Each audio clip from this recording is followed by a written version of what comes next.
Uganda is a landlocked country located on the equator in East Africa, bordered by Lake Victoria to the southeast. It is surrounded by South Sudan to the north, the Democratic Republic of Congo to the west, Kenya to the east, and Rwanda and Tanzania to the south. The country covers an area of 241,551 square kilometers, which is slightly smaller than the United Kingdom. Uganda's highest point is Mount Stanley's Margita Peak, which reaches an elevation of 5,110 meters. This peak is part of the Rwenzori Mountains, located within the Rwenzori National Park. With an estimated population of around 34.8 million, Uganda is the second most populous landlocked country in the world after Ethiopia.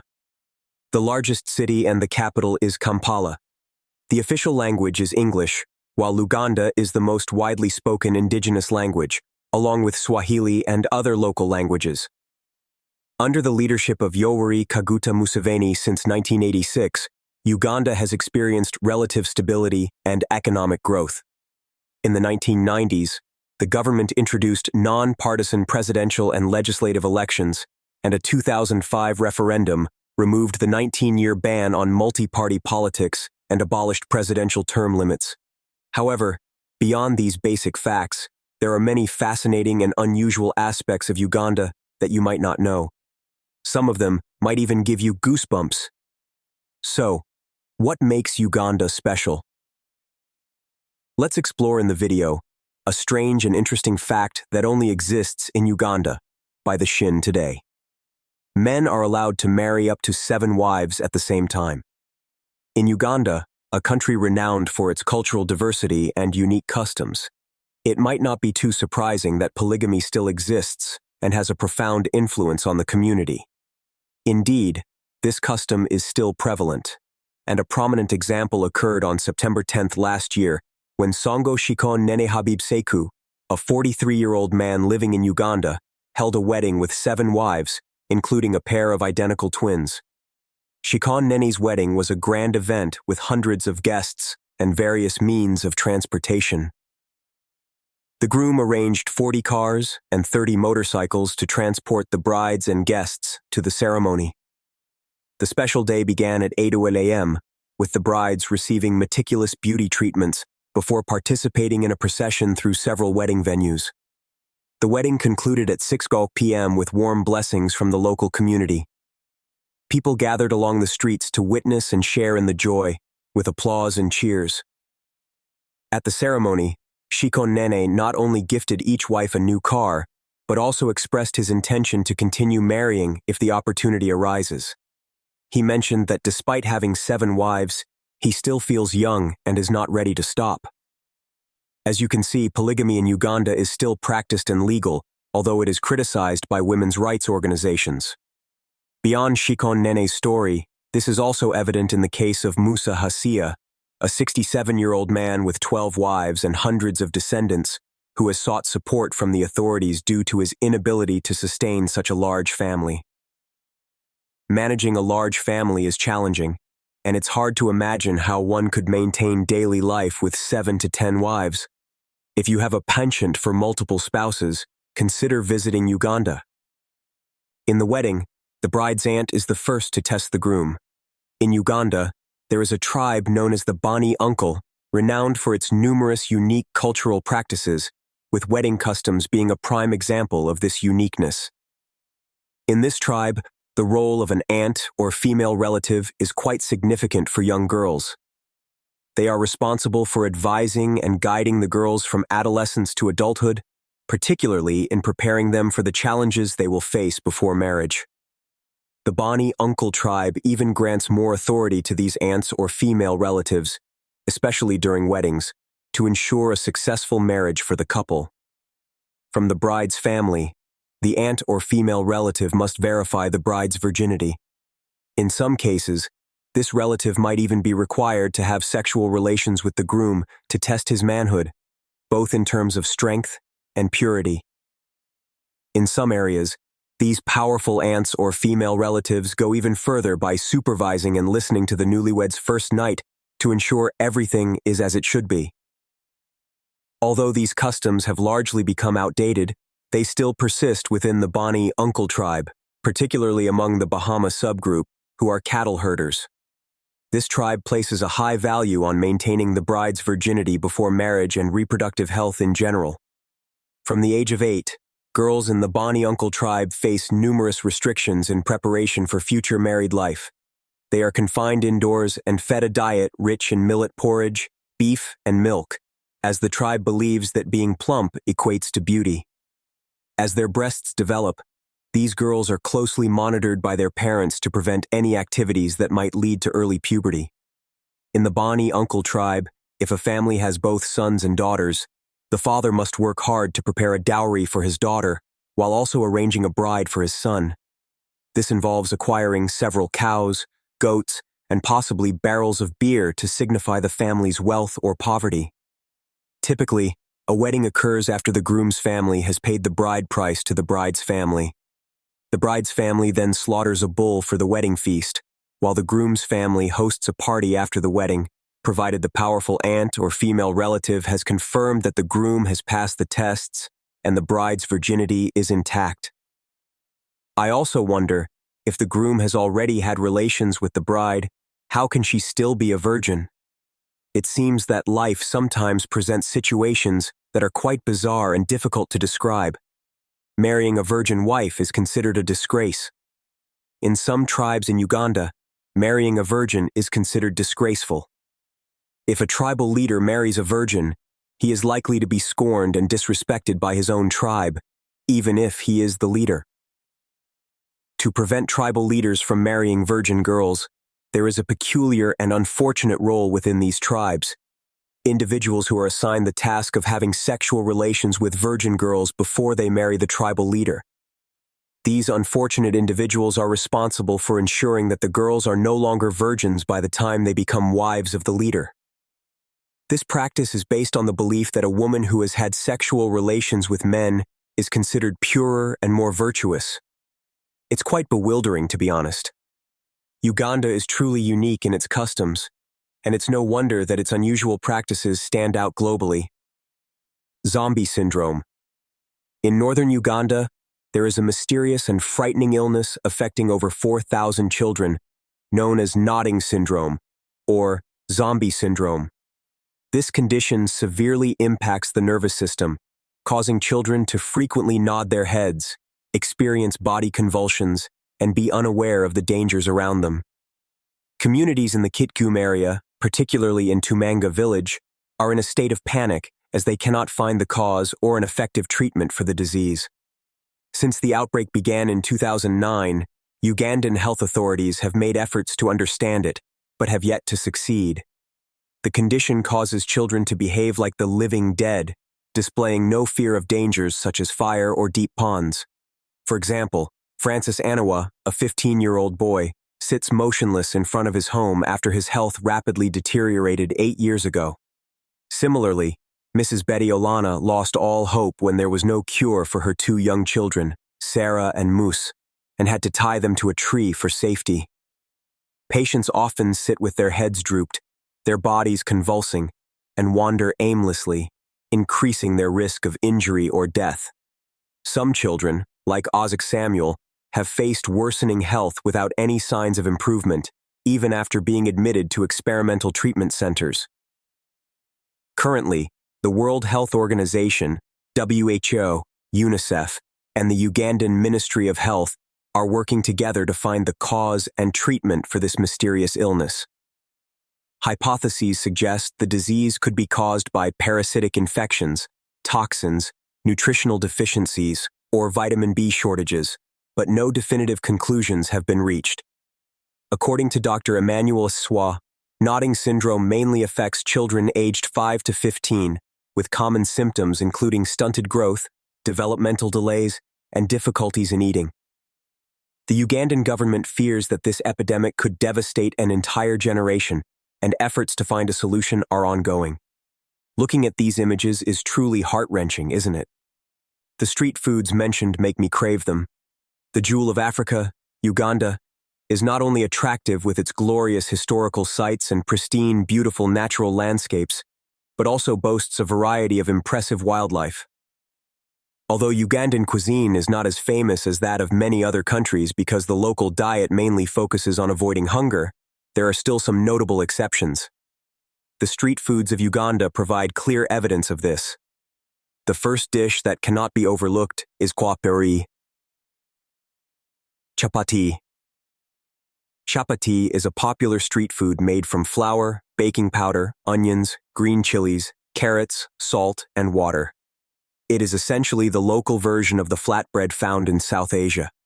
After being fried to a crisp, it is soft and fluffy and can be rolled up with scrambled eggs and shredded vegetables, making it easy to eat on the go. This street food is often enjoyed with a cup of tea for breakfast or dinner. Another well-known dish is TV chicken. If you visit Uganda, especially if you wander through the streets in the evening, you will easily spot vendors selling this dish. The name TV chicken is derived from the special roasting technique used, similar to TV rotisserie cooking. This dish is typically served in large portions with salad, French fries, and grilled bananas or cassava. The aroma alone can make you feel full even before you start eating. However, this is still not as remarkable as the third dish. Kabala Gala pancakes. Kabala Gala pancakes are a popular street food in Uganda. Despite being delicious, the preparation is quite simple. Sweet bananas are mashed with cassava flour to create a soft dough, which is then rolled out and cut into rounds before being deep fried until golden brown. These sweet pancakes make a delightful snack for those who want something quick and convenient. So, if you are in Uganda and want to truly experience the local flavor, don't forget to try a hot and delicious Kabala Gala pancake. This treat could elevate your taste buds to new heights of delight. Bundy National Park, the world's top destination for rare wildlife. Bundy National Park is located in southwestern Uganda, near the border with the Democratic Republic of Congo and Virunga National Park. It is one of the most outstanding and unique destinations not only in Africa, but across the globe. Covering an area of about 330 square kilometers, Bundy is known for its rugged terrain and diverse landscapes, ranging from narrow valleys intersected by rivers to steep hills and mountains. The elevation in this area ranges from 1,190 to 2,607 meters above sea level, creating a variety of impressive and diverse natural landscapes. This forest is home to approximately 120 species of mammals, 350 species of birds, over 200 species of butterflies, and about 30 species of amphibians. Additionally, Bundy boasts a rich plant life with around 160 species of trees and 100 species of ferns. Bundy is also famous for being the habitat of half of the world's remaining mountain gorillas, a critically endangered primate species. Have you ever seen such an amazing place? If you have the chance, be sure to visit Uganda and take the opportunity to experience Bundy at least once in your lifetime, especially if you are a nature enthusiast. A tiny island with a population of thousands of residents. Mingo Island, located on Lake Victoria near the border between Kenya and Uganda, is known for having the highest population density in the world. With an area of just 2,000 square meters, equivalent to the size of a small school, Mingo is home to over 1,000 people. This means each resident has to share a space of only about 2 square meters, roughly the size of a typical bathroom. Just thinking about it is overwhelming, let alone living there. Despite its tiny size and cramped living conditions, Mingo is blessed with a rich and diverse fishery, which has attracted many people to the island for livelihood. However, due to the lack of space and plant resources, residents live in run-down tin huts crammed together. Their main occupation is fishing, and although material conditions are often lacking, they strive to maintain a vibrant social life, including a bar constructed on the only piece of open land on the island. Mingo Island does not have a police station, making security a significant challenge. Complaints and security issues are typically handled by the police from nearby islands. The dispute between Kenya and Uganda over the ownership and exploitation of resources on Mingo has led to serious tensions and conflicts, especially in 2008 when a skirmish erupted between the two nations. This conflict was only resolved in 2016 when Kenya and Uganda signed an agreement benefiting both parties, easing tensions and improving relations between the two countries. This is perhaps the clearest example of the saying, "Land is gold," where any lapse can lead to fierce competition and struggles for survival. Having twins is a great privilege. Having twins can be a common phenomenon worldwide, and for many, it might seem like a routine event with nothing particularly special about it. However, in Uganda, the birth of twins is considered a great privilege and is honored with special significance. In Ugandan culture, twins are celebrated with distinct names. The younger twin girl is called Nakato, while the older twin girl is known as Babiri. For twin boys, the older one is called Waska, and the younger one is named Kato. These names are not just labels. They carry deep cultural meanings that reflect respect and blessings for the children. Another unique aspect of Ugandan culture is the celebration that welcomes twins into the family. When twins are born, the family organizes a formal ceremony to honor and celebrate their arrival. The mother of the twins is referred to as Nanango, and the father is called Sanogo. These titles signify special respect and honor given to the parents of these extraordinary children.